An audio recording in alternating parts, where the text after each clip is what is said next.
Bueno, ahora sí que empezamos, que ya hemos dado los minutos de cortesía, y además por agradecimiento a vosotros que habéis sido muy puntuales.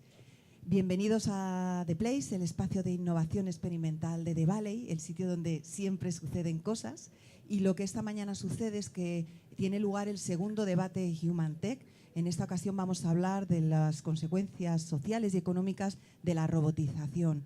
Este debate forma parte de una programación muy extensa del Club The Place.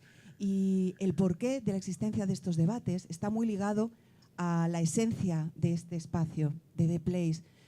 No queríamos que fuese solo un lugar donde ver y hablar de tecnología y de innovación, sino que creemos que es fundamental parar en este ritmo y en esta velocidad en la que vivimos para hacer una reflexión sobre cómo todas estas tecnologías disruptivas están impactando en nuestros modelos de sociedad, nuestros modelos de ciudad y cómo están también impactando en nosotros de forma individual y cómo están transformando la forma en la que nos relacionamos o en la que trabajamos, por ejemplo. Bueno, podéis compartir todo lo que suceda a lo largo de esta jornada con el hashtag ThePlaceMadrid. Y sin más, arrancamos, que estamos deseando escuchar a los participantes de este debate. Me gustaría presentaros a David Blázquez, que es el jefe de estrategia de asuntos públicos en Telefónica, que va a ser la persona que va a conducir esta conversación. Gracias, Isabel, y bienvenidos a todos. Sois unos valientes porque la mañana, sobre todo para los que venís de la periferia o de lejos, era complicada para llegar. Así que gracias por estar aquí y por interesaros por un tema que yo creo que es fundamental. Es fundamental por muchas razones. Lo será para algunos por interés intelectual y a ver qué dice un filósofo sobre estas cosas o varios filósofos y tal, a ver cómo discuten con un informático que está metido en los logaritmos, pero seguro que lo es también desde el punto de vista humano porque de lo que vamos a hablar ahora nos afecta a todos, va a afectar a nuestros hijos, afecta seguro a nuestros padres y va a afectar y afecta ya de una manera muy, muy, muy profunda. Yo quería agradecer la invitación a estar aquí porque desde el principio el diálogo entre nosotros por mail, pues de qué hablamos, de qué vamos a tratar ha sido muy rico, así que aunque esta mañana se hubiera tenido que cancelar porque no hubiera nadie, yo ya me llevaría conmigo una reflexión profunda y que me ha ayudado mucho. Así que gracias por la invitación y gracias a vosotros por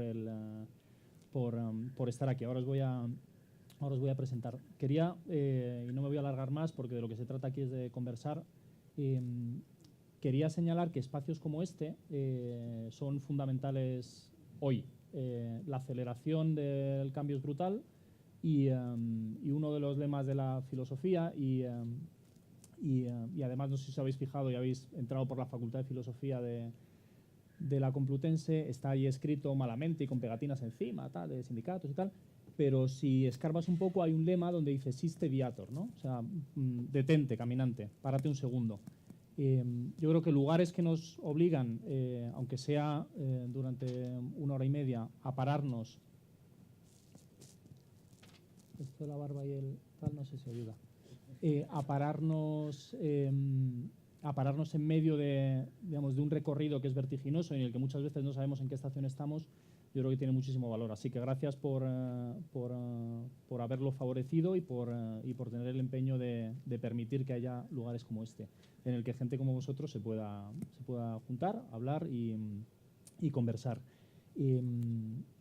Liliana, ahí la tenéis, es licenciada de Filosofía por la Universidad Javeriana y de Humanidades por la Sorbona. Además de eso, gracias.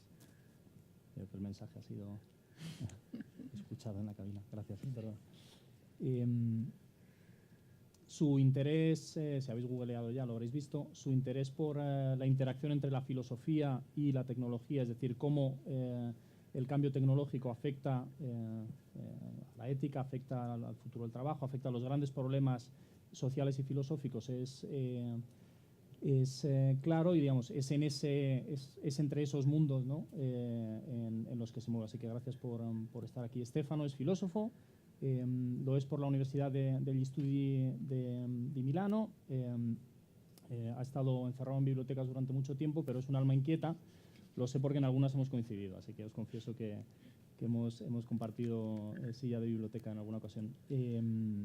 Es un alma inquieta que traduce a Zweig, a los autores de la filosofía más compleja que yo nunca conseguí entender y él me explicaba, y tiene un interés muy grande por digamos, los grandes cambios sociales desde una perspectiva que a lo mejor no es la más común, que es la de digamos, la filosofía. Y en ese sentido son perfiles complementarios, pero de los que yo creo que van a saltar algunas chispas muy interesantes con Liliana. Pablo, yo soy licenciado en filosofía también, así que estamos hoy en mayoría aquí, no nos suele pasar. Pablo da clase en la Universidad Complutense de Madrid y da clase de cosas que son muy relevantes para la conversación de hoy. Está metido con las manos en la masa hasta el fondo en las cuestiones de inteligencia artificial y, digamos, creo que puede aportar una nota de expertise para la que muchas veces los filósofos, digamos, a lo mejor sobrevolamos, y yo creo que puede ser una ayuda muy grande para este debate. Ha dirigido el Instituto de Tecnologías del Conocimiento, del que ahora es secretario, y a mí me parece muy interesante, yo creo que luego quizás lo puedas comentar. Dirige un grupo de investigación sobre interacción natural basada en el lenguaje. Dicho esto, yo ahora espero haber cumplido casi completamente mi función y retirarme a las sombras para que ellos se automoderen y esto sea una conversación lo más ágil posible. Pero sí que me gustaría comenzar haciéndoos una pregunta a cada uno. Lo que nos junta aquí es un tema muy, digamos, de rabiosa actualidad, que es qué va a pasar con nosotros y con la forma en la que trabajamos y con la sociedad que nos vamos a encontrar cuando vemos que el desarrollo tecnológico está trastocando la imagen que teníamos del futuro, sobre todo del futuro al que dedicamos entre 8 y 10 horas al día, que es el futuro del trabajo, ¿no? Liliana, ¿qué perspectiva desde tu punto de vista nos ofrece este desarrollo tecnológico, este cambio tan brutal desde el punto de vista del futuro del trabajo? Bueno, pues buenos días, gracias por estar acá, gracias a Juan Luis y a The Place por la invitación, y estoy muy contenta de estar con tantos filósofos, de verdad, y contigo también, por supuesto. Yo traje unas cifras que yo creo que son más que dicientes hoy en los temas del trabajo. Nosotros en este momento somos 7.450 millones de habitantes en la Tierra, y el año pasado, durante el 2017, 3.272 millones de personas trabajaban activamente. Esto quiere decir que solo el 43% de la población hoy trabaja. Tenemos 190 millones de desempleados en el mundo y cada año se generan 40 millones de nuevos trabajos. Quiere decir que no estamos ni siquiera generando los trabajos para las personas que están desempleadas hoy, porque se generan al año sobre la población mundial el 0.53% de trabajos nuevos. Entonces, ni siquiera los estamos generando. Sin embargo, de estos 3.272 millones de personas o de empleos, hoy 1.400 millones están en estado de vulnerabilidad. El Fondo Mundial lo ha llamado estado de vulnerabilidad aquellos trabajos que de aquí a 10 años van a desaparecer. No es que puedan, sino que definitivamente van a desaparecer. Estuve viendo un informe de los cuales, por ejemplo, en Estados Unidos, con el tema de los coches autónomos, van a desaparecer entre conductores de taxis, conductores de camiones y gente de logística, de aquí a 10 años 5 millones de empleos van a desaparecer. O sea, no es que hay una opción, sino que simplemente van a desaparecer. Sin embargo, por el otro lado, porque siempre hay una moneda, tenemos la Organización Internacional del Trabajo, que en el informe de este año dice que la única apuesta de la sociedad es desarrollar más trabajos en servicios y tecnologías. Pero sin embargo, las empresas hoy se quedan aproximadamente con un 30% de sillas vacías porque no encuentran personas capaces de llegar a esos trabajos. Entonces, resulta bastante paradójico que de un lado tengamos un desempleo tan alto y del otro que las empresas no estén llegando a cubrir puestos de trabajo por falta de especialidad. Entonces, pienso que de una parte las empresas lo que están haciendo, por ejemplo, como en Telefónica, es coger a personas y convertirlas, o como lo que hice yo, porque yo estudié acá en The Valley, convertirme hacia un sitio de la tecnología. Pero es también gracioso, por ejemplo, que la universidad en España, las carreras de ingeniería informática, cada año se reduzca más las personas que lo quieran estudiar. Entonces sí, es verdad que se están aboliendo muchos trabajos, pero también se están generando nuevos. Hoy, por ejemplo, por cada trabajo que se está anulando del sector tradicional, se están generando 2.6 en el sector de las tecnologías. Entonces, yo no digo que todos tengamos que, o todos tengáis que ser ingenieros informáticos, pero sí tenemos que empezar a pensar un futuro digital, un futuro en la transformación digital, un futuro en las tecnologías, y no necesariamente siendo ingenieros. Tenemos que sentarnos, así como decías tú, detenerte. Yo utilizo mucho una frase de Heidegger que decía que hay que morar un instante en cada idea. Tenemos que sentarnos, tenemos que pararnos y ver sobre mi propósito y sobre lo que está pasando en tecnología, dónde puede estar mi camino. Tenemos que pensar el trabajo. O sea, el trabajo no nos va a caer del cielo. Tenemos que empezar a pensarlo. ¿Cómo en mi empresa puede haber un trabajo nuevo?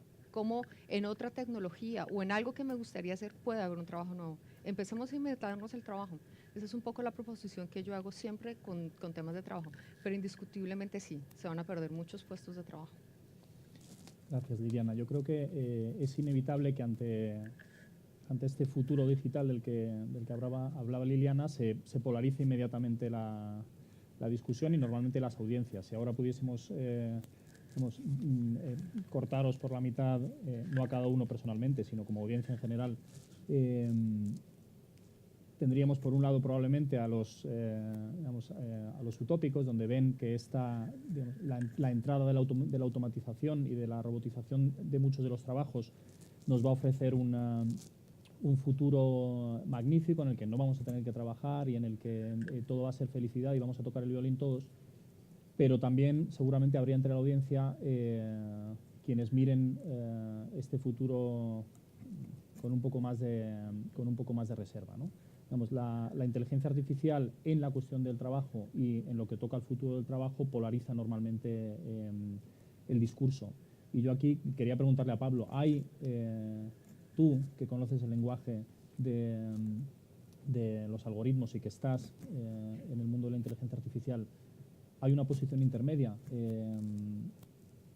¿Cómo ves este debate respecto de lo que la inteligencia artificial nos va a deparar en el futuro del trabajo? Bueno, pues yo también quiero dar las gracias a todos ustedes por estar aquí, a la organización por invitarme.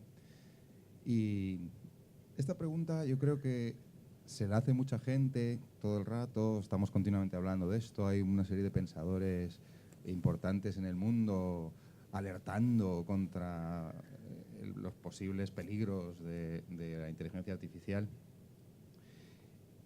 Y también otros que andan diciendo que todo va a ser maravilloso porque la inteligencia artificial lo va a hacer todo. La inteligencia artificial fue un gran error a la hora de ponerle el nombre porque son dos palabras que generan muchísima confusión. La inteligencia artificial es un proceso, lo que se consigue con la inteligencia artificial son programas informáticos que emulan determinadas operaciones que hace el cerebro humano. Y no es esta cosa de la ciencia ficción de una inteligencia artificial, que es como un ser que lo hace todo. Eso es otra cosa. Entonces yo, un poco en respuesta a eso, quiero recordar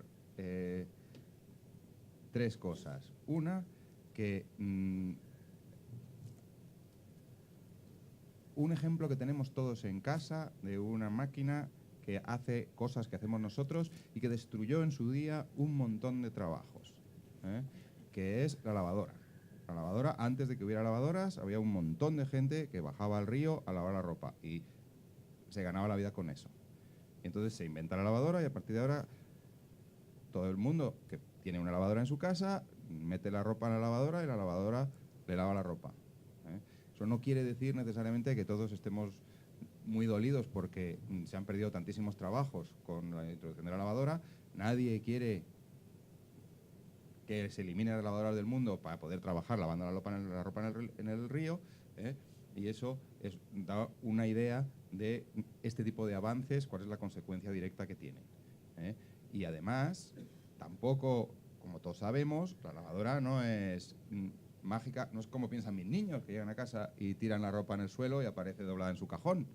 Además, hay que separar el blanco, el color, meterlo en la lavadora, dar al botón, tenderlo, plancharlo y doblarlo y ponerlo en el cajón. Es decir, que tampoco ha desaparecido absolutamente la necesidad de que alguien se ocupe de esa tarea. Simplemente esa tarea ahora se hace mucho más deprisa, de manera mucho más eficiente, y gracias a eso, muchísima gente que antes no se podía permitir lavarse la ropa, ahora se puede permitir lavarse la ropa. Yo creo que ese es un poco el camino hacia el que vamos con esto. No es, va a desaparecer un montón de trabajos. Por ejemplo, segunda historia que les quería contar, esto que se ha mencionado antes, mencionaba Liliana, de los coches autónomos y demás.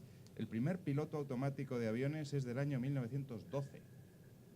El primer vuelo de un avión que despega automáticamente, vuela hasta su destino y aterriza automáticamente es del año 47.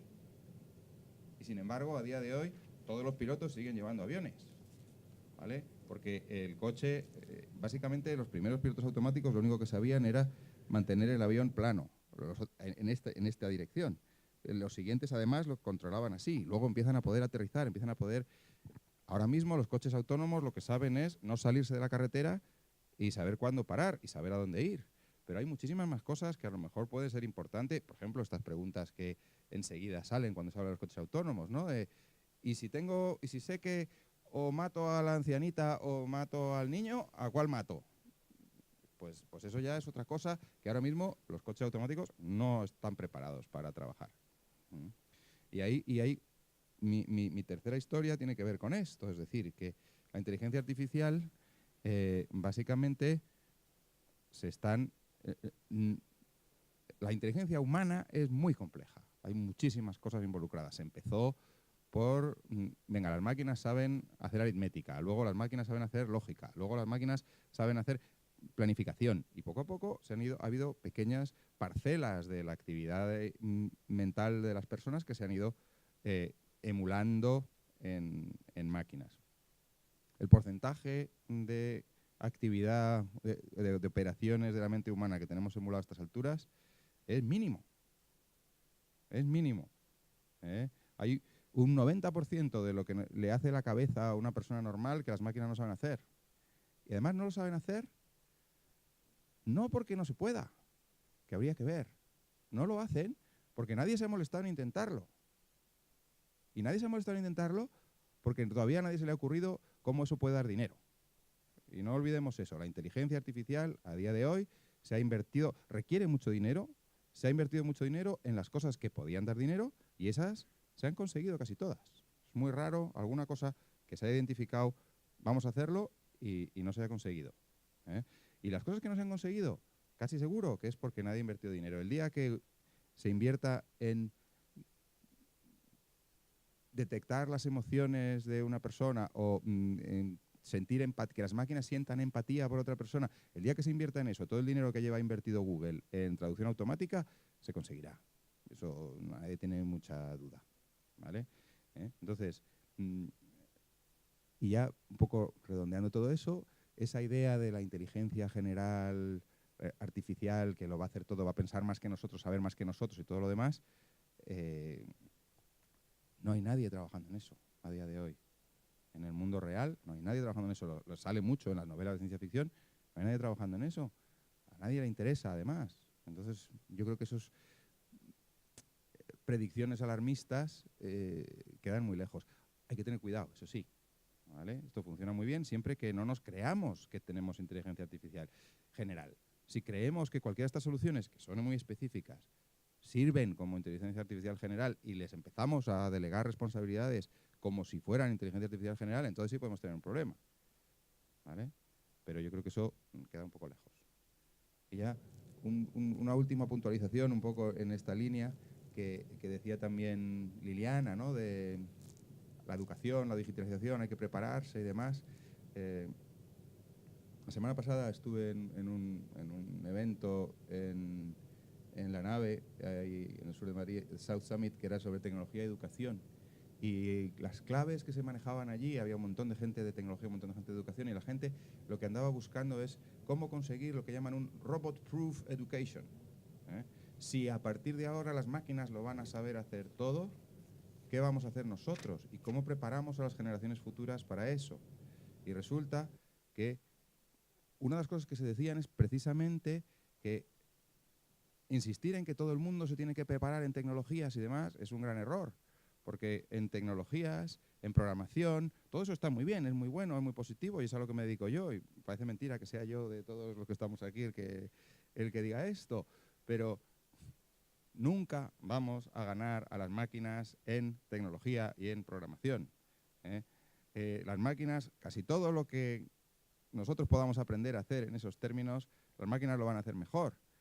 Y lo que nos puede salvar en el futuro y donde van a estar los trabajos del futuro para la gente, los que no nos van a quitar las máquinas, están en todo lo demás. Y que lo que hay que potenciar no es la tecnología, son las humanidades, es la sensibilidad, la ética, la socialización, el diálogo, todo ese tipo de cosas que las máquinas no saben hacer. Gracias, Pablo. Yo creo que esto nos lleva un poco a la pregunta que quería formularle a Stefano. Y es, no sé quiénes de aquí tenemos hijos en edad escolar, pero vamos, los tengamos o no, nos preocupa qué van a hacer y cómo van a hacerlo, ¿no? Muchos de nosotros corrimos hace unos años a decir, oye, aprende a programar, esto es el futuro. El cuñado nos decía, oye, tienes que apuntar a tu chico a programar y tal, y ahora tenemos a los que programan diciéndonos, olvidaos, nunca van a poder tu hijo nunca va a poder competir con una máquina que programe, ¿no? Entonces, ante este tsunami digital, una de las certezas que se tambalean es la de, la formación que llevemos a cabo nos va a llevar necesariamente a tal trabajo, algo que durante años ha sostenido ha sostenido el tejido social de muchas sociedades, entre ellas la norteamericana, desde luego también la ¿así me oís? Estupendo. Desde luego también la europea, perdona, es que pues una vez me afecta. Entonces es difícil imaginar en qué tenemos que formarnos y en qué tenemos que prepararnos cuando la certeza sobre el futuro, no ya el de dentro de 20 años, sino el de dentro de 5, no está nada clara. Una historia brevísima. Cuando yo empecé la carrera, me apasionó la arquitectura y me gustaba mucho la filosofía, y al final decidí inscribirme en la Facultad de Filosofía. En ese momento, mis amigos arquitectos estaban todos diciendo, bueno, estás loco y tal, pudiendo hacer arquitectura. Esto era antes de la crisis, claro. Cuando estábamos terminando la carrera, vino el palo de la crisis y todos mis amigos que se pensaban felices en un gran estudio, ganando un dineral, estaban completamente desorientados, y yo, bueno, terminé filosofía y como sabía que no iba a tener trabajo antes de empezar, pues la sorpresa no fue tan grande como para ellos. Entonces, mi pregunta a Stefano es, desde el punto de vista educativo y de la formación, y además diriges y has cofundado un instituto de innovación, ¿dónde estamos? Oriéntanos.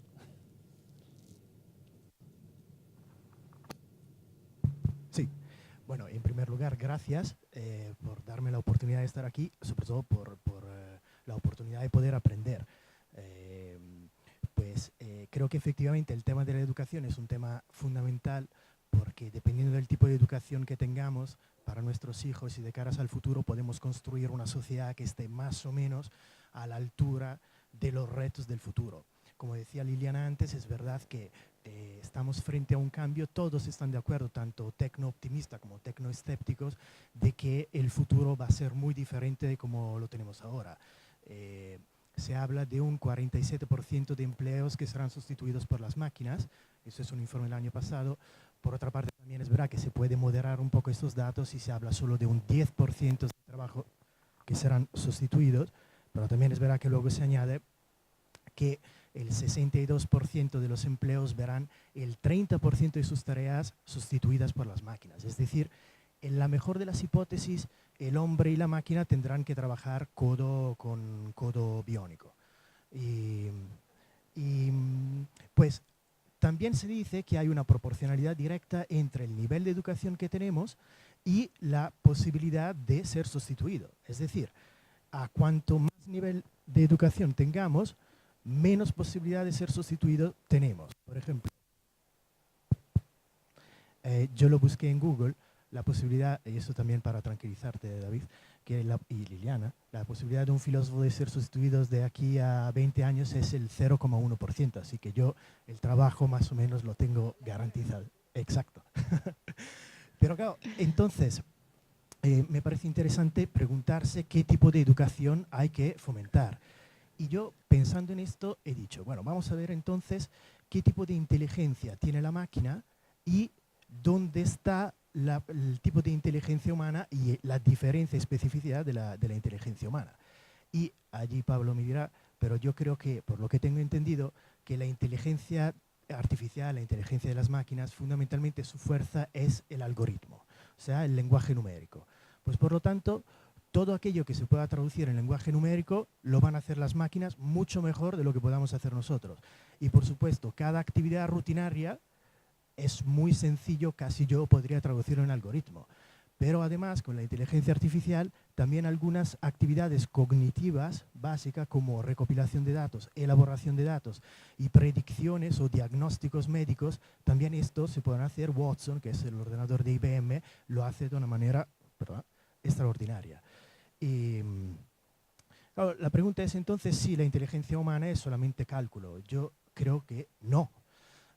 Por ejemplo, creo que la grandeza de la inteligencia humana, su fuerza disruptiva de innovación y de creatividad, consiste en cambiar la regla del juego. Es decir, en estando dentro de un paradigma, modificar completamente la regla de este paradigma. Fijaos, dentro de las artes y de las ciencias, los grandes genios son los que han dicho, tomamos la regla del juego y las cambiamos radicalmente. Einstein, ¿qué es lo que ha hecho? Ha tomado el paradigma de la física newtoniana y ha dado la vuelta a la tortilla. En la música, Schoenberg lo que ha hecho es romper la tonalidad y introducirnos en la música atonal, la dodecafónica. O en la literatura, es un libro que he leído últimamente, Joyce ha cogido el storyline de las novelas que se leían hasta entonces y gracias al stream of consciousness nos ha dado una obra de arte estupenda que es el Ulises. Pues, por tanto, la inteligencia humana, creo que su especificidad consiste justamente en esa capacidad creativa y de modificación radical. Los asuntos, por lo tanto, donde nosotros tenemos que fomentar la educación y donde la inteligencia humana tiene que entrar, son todos aquellos asuntos que necesitan ser reconfigurados, transformados constantemente. La idea de hombre, de mujer, dignidad, libertad. ¿Por qué? Aunque es posible traducirlo en algoritmos, estos conceptos, en cierto sentido, yo nunca se lo daría a una máquina, porque el algoritmo, por lo que tengo entendido, por esencia es bastante conservador. Tiende a perpetuar un esquema, un paradigma. Entonces, ¿qué pasaría si yo le hubiese dado a un hombre de hace 200 años la tarea de traducir en un algoritmo su visión del mundo? Hace 200 años las mujeres no tenían derecho de voto. Había esclavitud y se podía ser discriminado por la orientación sexual. Entonces ese paradigma se habría tendencialmente perpetuado. Pues terminando, y basándome en un informe de Google del 2013, si tuviéramos que hacer un listado de las habilidades del futuro, las primeras serían la capacidad de razonamiento crítico, empatía, sensibilidad, liderazgo, comunicación, capacidad de solucionar problemas complejos. Y fundamentalmente esas son las tareas que llevan a cabo o tradicionalmente son propias de las humanidades. Entonces son las que se llaman soft skills o social skills, es decir, las habilidades sociales, para distinguirlas de las STEM, las habilidades de ciencia, tecnología, ingeniería y matemática, que siguen siendo muy importantes, fundamentales de cara al futuro, pero no se pueden dejar solas. O sea, pensando en una educación, por lo tanto, si tuvieras que pensar en una reforma de un sistema educativo que esté a la altura, mucho mejor, que esté a la altura del futuro, de un futuro hipertecnologizado, yo volvería a poner en el sistema educativo con mucho protagonismo las humanidades, exactamente como decía Pablo. Por eso me preocupa que en países como, por ejemplo, Japón, en las universidades se esté quitando radicalmente las humanidades, sustituyéndolas con programación. O en Estados Unidos igual. Y en España, tristemente también, la filosofía ha dejado de ser algo fundamental, es una optativa y se propone sustituirla, por ejemplo, con programación, que es absolutamente importante de cara al futuro, pero no es lo fundamental. Eso creo. Stefano, sobre Japón me sorprendía, hace unas semanas leí un artículo en el que, igual que vas al Corte Inglés y ves los libros más vendidos, ¿no? Pues, qué sé, La Catedral del Mar o lo que sea y tal. Japón, el libro más vendido es Cómo hacer el amor con un robot. Lo cual entiendo que preocupe, pero en el sentido al que habéis apuntado los tres, ¿no? Es decir, hay tareas que no son sustituibles, que un algoritmo no puede hacer por definición, y entre ellas, sobre todo, está la cuestión de la creatividad. Eso debería orientar cómo nos concebimos a nosotros mismos, cómo educamos a nuestros hijos, en qué insistimos en los modelos educativos. Y sin embargo, yo, leyendo aquí el currículum de Pablo, que espero que haya redactado él para no equivocarme, veo, entre otras cosas, que dice que sus programas y aplicaciones, los que genera y desarrolla, han generado versos, cuentos y hasta la narrativa de un musical. Sí. ¿Cómo es posible eso? Es decir, ¿la inteligencia artificial va a suplantar esa sensibilidad, esa capacidad de innovación de la que estamos hablando o no? ¿En qué sentido puede entrar en estos ámbitos que parecían antes reservados para lo humano la inteligencia artificial? Bueno, a ver, yo soy investigador, trabajo en la universidad. Siempre me andan preguntando, pero tú con todo lo que sabes, ¿por qué no te vas a la empresa y haces mucho dinero? Pues mira, es que a mí eso no me interesa. Lo que hacen en la empresa es hacer dinero y a mí me interesa otra cosa. Yo me interesa empujar las fronteras del conocimiento. Y en este mismo planteamiento en el que estábamos de acuerdo Stefano y yo tengo la sensación de que ahora mismo que las máquinas hagan determinadas cosas que ya están haciendo por ahí o que les falta nada para hacer y que con un poquito de inversión se puede conseguir y entonces me forro, eso no me interesa nada. A mí lo que me interesaba es precisamente intentar que las máquinas hagan las cosas que no se pueden hacer, que parecen imposibles. Lo que estaba muy claro, no. Entonces a mí lo que me interesaba era precisamente esto, es decir, hasta qué punto, lo que decía Stefano, no, venga, voy a hacer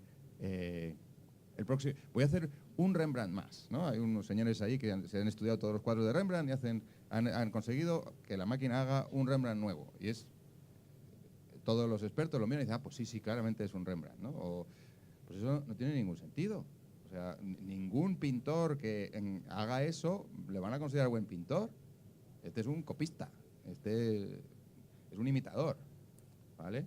Entonces, lo difícil es conseguir que las máquinas hagan una cosa nueva, distinta, pero para que sea nueva tiene que ser distinta. No vale, he escrito la 10ª sinfonía de Beethoven. No, oiga, eso ya lo habría hecho Beethoven si hubiera dado tiempo y ningún músico después de Beethoven lo ha querido intentar porque lo que querían era hacer una cosa distinta de lo de Beethoven. Entonces eso es donde trabajamos nosotros. Ahora es un campo de investigación que se llama creatividad computacional y estamos trabajando en eso. Evidentemente, el primer paso, como todos los artistas cuando aprenden, pues aprenden imitando a sus maestros. Siempre tienen alguna referencia. Yo quiero escribir como García Márquez. Entonces escribo como García Márquez hasta que un día escribo igual que García Márquez. ¿Con eso ya soy un escritor consagrado? No, nadie me va a comprar una novela porque es igual que la de García Márquez. Tendré que encontrar mi propia voz, algo que me distingue a mí de García Márquez, aunque yo haya aprendido de él. Entonces nosotros estamos trabajando un poco en ese punto y es que es muy difícil y tenemos muy claro que no va a dar dinero y ahora mismo sabemos que lo que tenemos son pequeños programas que hacen cosas que empiezan a aprender, pero lo mismo que decía antes, o sea, poeta automático, no, oiga, poeta automático, lo que tiene un poeta dentro de la cabeza son muchísimas cosas, muchísima experiencia, muchísima sensibilidad, unos procesos de empatía, de emoción, y las máquinas no tienen eso. Las máquinas lo que podemos es decir, venga, hacer versos, tienen que medir tanto, venga, eso sí que se puede hacer un algoritmo y esto sí lo sabemos hacer. Y poner eso a disposición del señor que quiera decir algo. O sea, no vamos a hacer poetas automáticos, no vamos a desbancar a los poetas. La idea es, venga, en vez de que esto solo lo sepan hacer los que han dedicado su vida a aprender a escribir poesía, cualquiera que esté por ahí, usando este programa, si tiene algo que decir, usando este programa lo puede poner en verso. Esa es un poco la idea. Pero es un poco el mismo concepto que decíamos de la lavadora. No consiste en, quitamos los poetas, a partir de ahora esta máquina va a hacer la poesía para todos. No, hombre, no. No se trata de eso. Es un proceso de democratización, de conseguir que determinadas habilidades, que antes solo estaban al alcance de unos pocos, empiecen a estar al servicio de mucha más gente. Y es un poco por ahí por donde van las cosas. No sé si queréis comentar algo sobre Estefano, que se... O sea, estoy completamente de acuerdo. Sobre todo que, o sea, por lo que tengo entendido, Gírate tú. es verdad que es posible que las máquinas efectivamente puedan reproducir algo que ya está. O sea, no veo muy complicado que una máquina pueda, desde el punto de vista creativo, describir o contar una historia, ¿no? Pero creo que realmente lo que la máquina no puede hacer era un poco lo que decía antes, reconfigurarlo todo. O sea, darle la vuelta al paradigma en el que nosotros estamos. Eso creo que es la creatividad, es verdad. Se puede hacer un Rembrandt y yo puedo copiar perfectamente un ordenador, de hecho creo que lo hay, que ha pintado Rembrandt. Lo que dudo de que el ordenador pueda hacer es saltar más allá de las bases que conforman su estructura de algoritmo, es decir, hacerlo como hizo Fontana, que cogió un cuchillo y dijo, el lienzo ya no es la base sobre la que yo pinto, sino lo voy a cortar. Claro, eso es como si el algoritmo pudiera negar su propia base, porque yo al algoritmo cuando lo programo le digo, mira, punto primero, la lienzo es donde tú vas a pintar.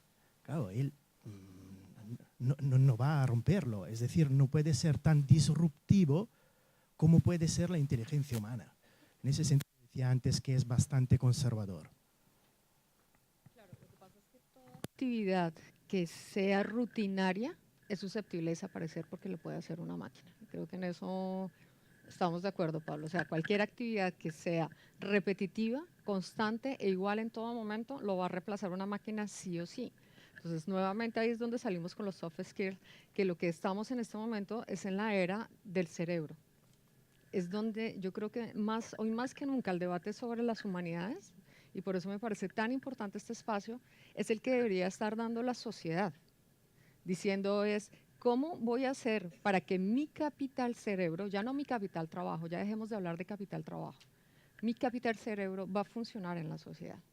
De hecho, el capital trabajo, como hoy lo conocemos, se inventó en el siglo XVIII, cuando con las guerras los hombres se murieron y tuvieron que bajar a los campesinos para hacerlos llegar a trabajar a las empresas.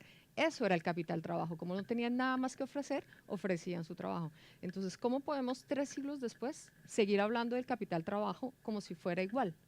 No podemos seguir hablando del mismo tema. Sobre esto tengo una cuestión. Todas las, como decías, Liliana, todas las tareas repetitivas, ¿no? Menestrales, todo lo que, digamos, no hace falta una inteligencia del tipo de la que estamos hablando para llevar a cabo, se van a sustituir. Eso normalmente en inglés se ha llamado las 4 Ds, ¿no? Lo aburrido, dull, lo sucio, lo peligroso y lo difícil, ¿no? Vamos a sustituir esas 4 Ds, pero hay una cuestión, y es que hay muchas de esas tareas a través de las que pasa lo humano. Por ejemplo, una madre que cambia los pañales a su hijo, o un padre que cambia los pañales a su hijo repetidamente, ¿no?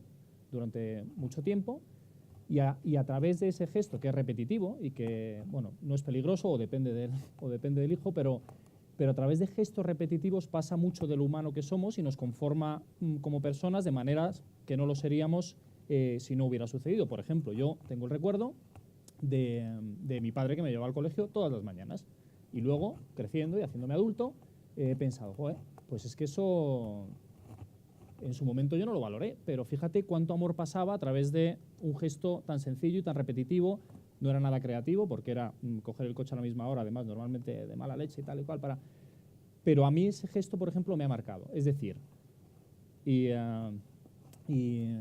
concentro ya la pregunta, en tareas como por ejemplo el cuidado de los ancianos, el babysitting, en tareas en las que la repetición no es hombre-máquina, sino hombre-hombre, hombre-niño, hombre-anciano, hombre-mujer, ¿esa repetitividad es sustituible? Y si lo fuera, ¿es deseable que se sustituya? Es decir, ¿qué os parece que robots cuiden de ancianos para que seamos más eficientes y podamos producir más y estar en el trabajo y tal? Este tipo de cuestiones, en el fondo, ¿cómo las veis? Esta no estaba en las preguntas que les he mandado, así que...